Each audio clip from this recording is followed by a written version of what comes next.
Okay, let's unpack this. Welcome to the deep dive, where we take your source material and distill the most important and sometimes surprising insights. Our goal is always to get you thoroughly and quickly informed. Today, we're wrestling with a fundamental paradox in modern health. You face an illness, you seek treatment, medicine, maybe surgery, you're actively trying to get better. But what happens when the very thing designed to fix the problem creates a new one? That's the counterintuitive journey we're focusing on.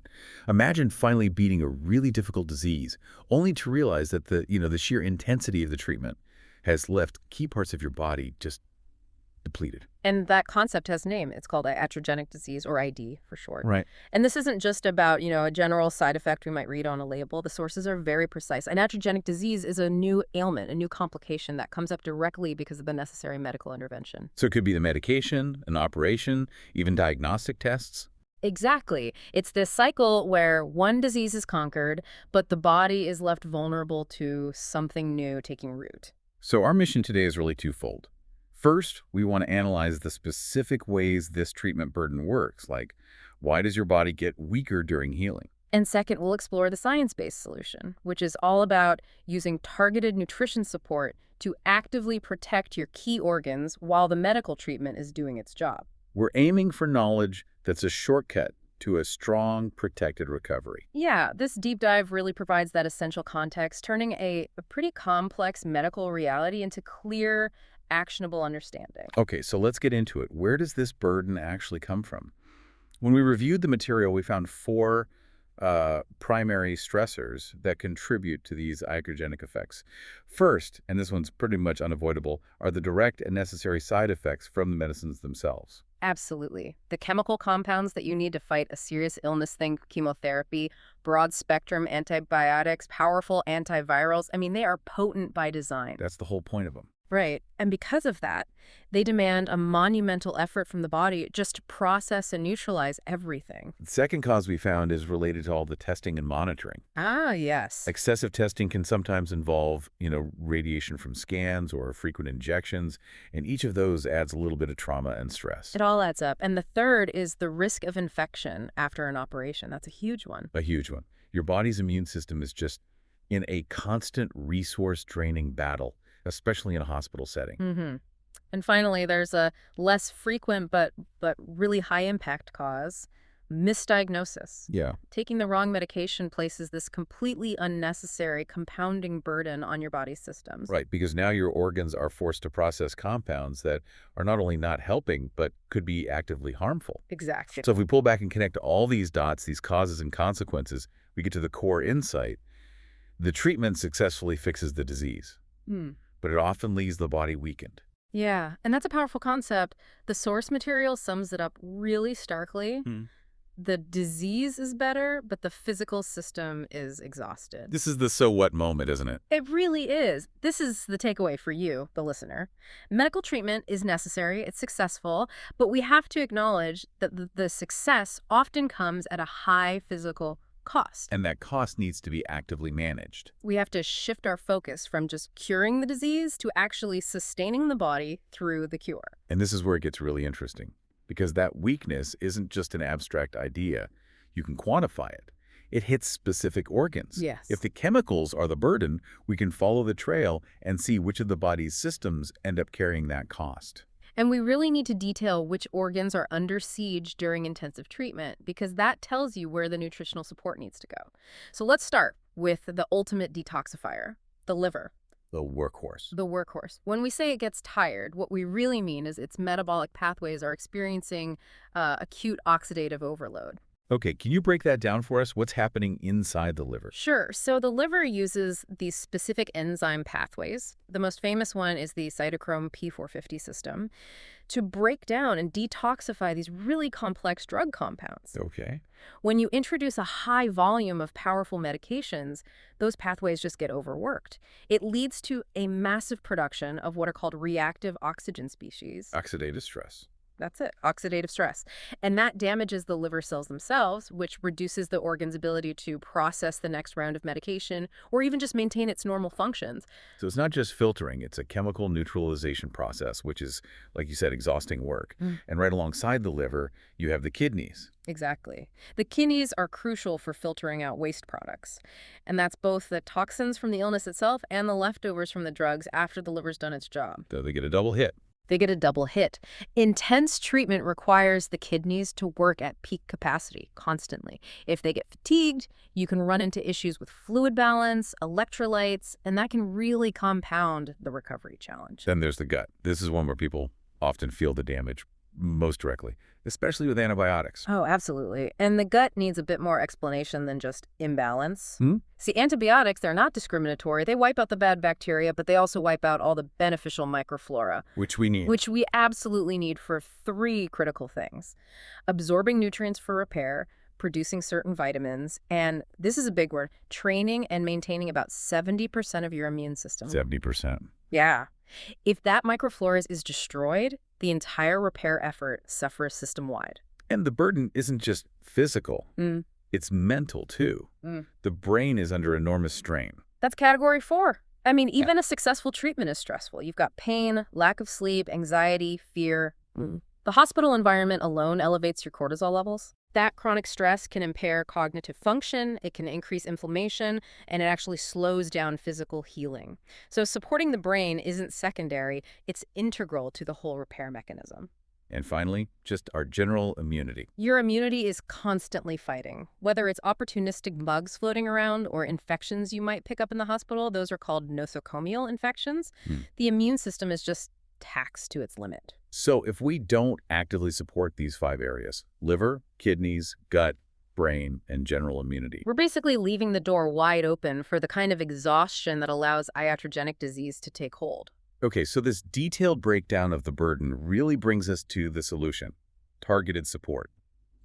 If the problem is that treatment burdens the body, then the answer has to be actively sustaining and protecting the body. Precisely. And the sources are really clear on the functional difference here. Conventional treatment focuses on the disease attacking the pathogen, removing the tumor.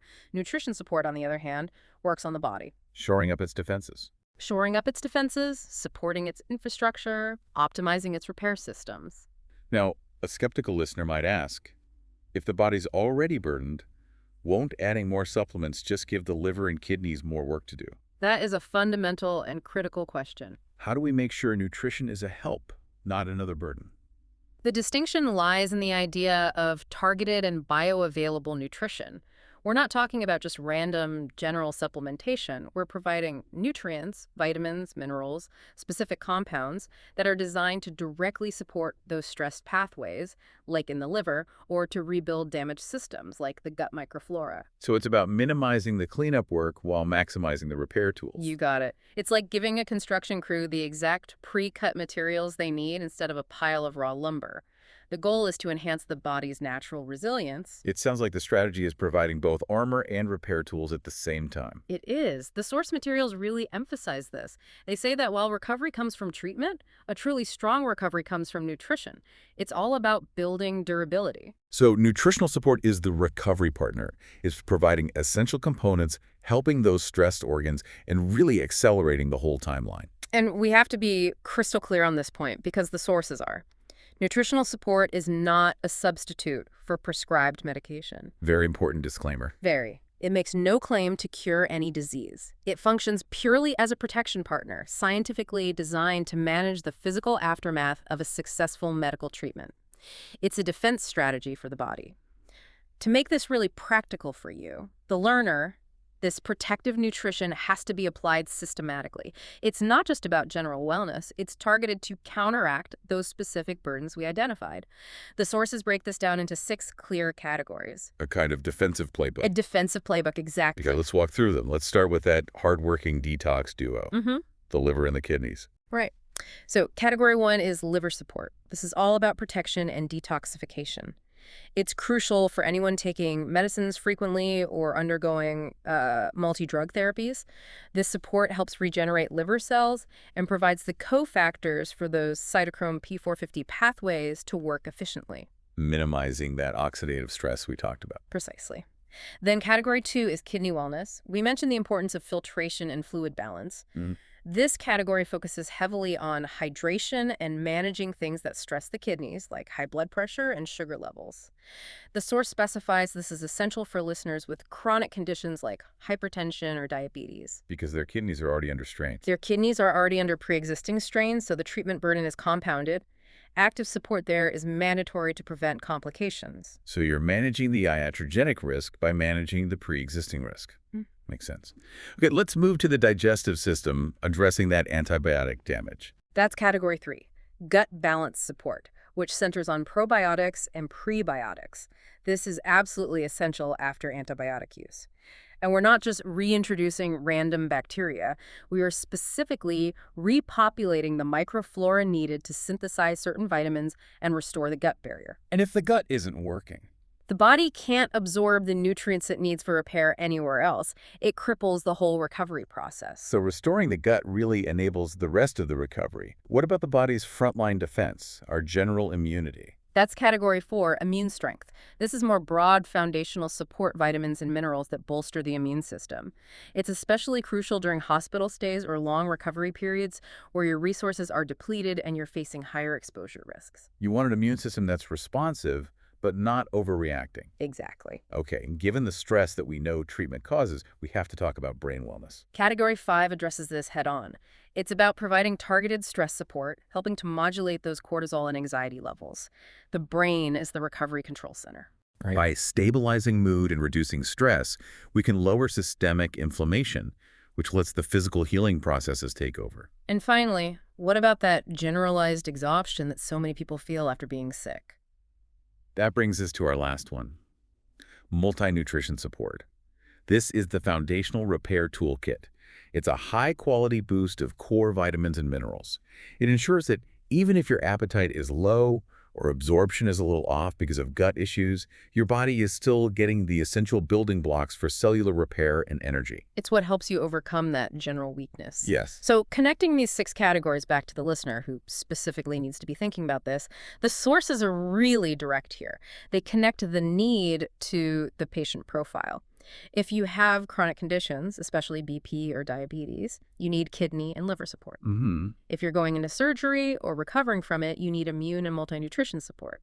If you're on a big course of antibiotics, gut balance is, as you said, non-negotiable. And the overall takeaway for you is pretty clear. If you are undergoing treatment, protection through nutrition support isn't just a nice idea. It's necessary for a durable outcome. The hospital provides the cure for the disease. And targeted nutrition provides the protection for the body. Hashtag tag outro. Connecting back to the listener and final thought. We've covered a lot of ground today, and I think we've really shifted the mindset. We moved from focusing only on treating the sickness to the equally vital strategy of, well, implementing science-based protection for the body during that treatment. We've really established the treatment paradox, right? Treatment reduces the disease, but it creates these iatrogenic effects. And it's targeted nutrition that defends the body against those unwanted complications. The body is working so incredibly hard, from the liver neutralizing chemicals to the gut rebalancing its entire ecosystem. And that support is just integral to a strong recovery. And as you reflect on this new way of thinking about proactive care, this raises a really important question for you to mull over. If prevention is always better than cure, how critical is the concept of prevention against the cure? That's a great way to put it. Considering the heavy, often hidden load placed on the liver and kidneys to process powerful medications, how much faster, how much safer could recovery be if nutrition support was integrated from the very moment treatment begins, as a proactive defense? Instead of waiting until the body is already showing those undeniable signs of fatigue and weakness. Exactly. Think about integrating that defense strategy from day one.